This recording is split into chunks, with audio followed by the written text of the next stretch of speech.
Hey, it's Bruce Weinstein from Cooking with Bruce and Mark. Today, I'm going to show you how to avoid one of the most common air fryer mistakes.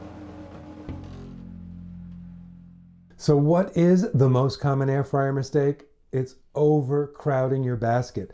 Look at the difference between these two baskets. There's one that has a huge amount of surface area, and there's one that has very little surface area.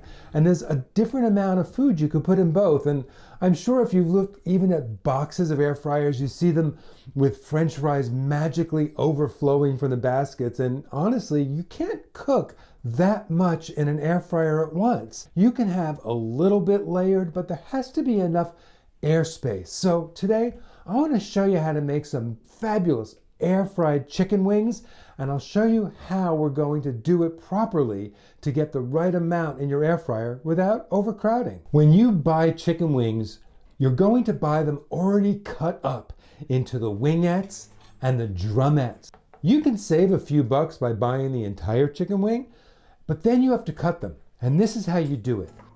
First, we're going to cut off the wing tip. We're not going to use those. Then we're going to cut the drumette and the wingette in half. So we've cut all the wings up, and we're going to pile them into the small basket so you can see how that looks. You could see that these wings come almost to the top of this basket. There's way too much food for it to cook properly.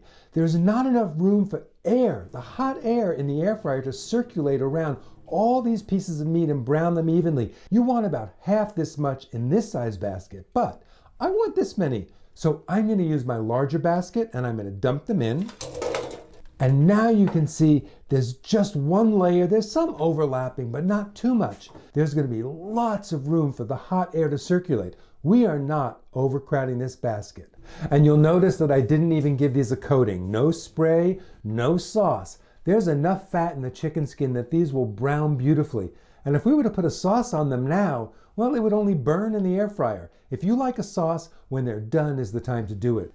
So we're going to set our Vortex 6-quart air fryer for 375 degrees, and we're going to cook these for 25 minutes. We have to let it heat up. Always let your air fryer heat up. And the nice thing about the Instant Vortex 6-quart, it'll tell you when it's time to add the food. So this is what they look like at 5 minutes.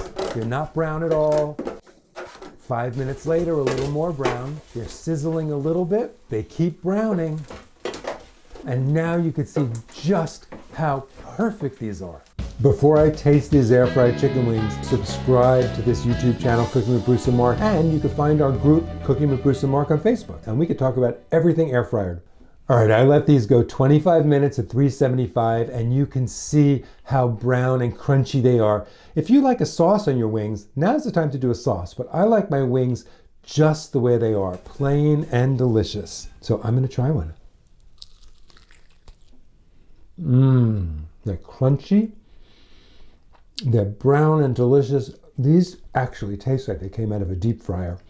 Air fried wings, and the reason they worked is because we didn't overcrowd the air fryer. Never overcrowd your air fryer. Use the right amount for the size you have. And in my book, the Essential Air Fryer book, every single recipe tells you how much you need for the perfect results for a small, a medium, or a large air fryer. So like this video, share this video, and I'm going to eat some more air fried chicken wings.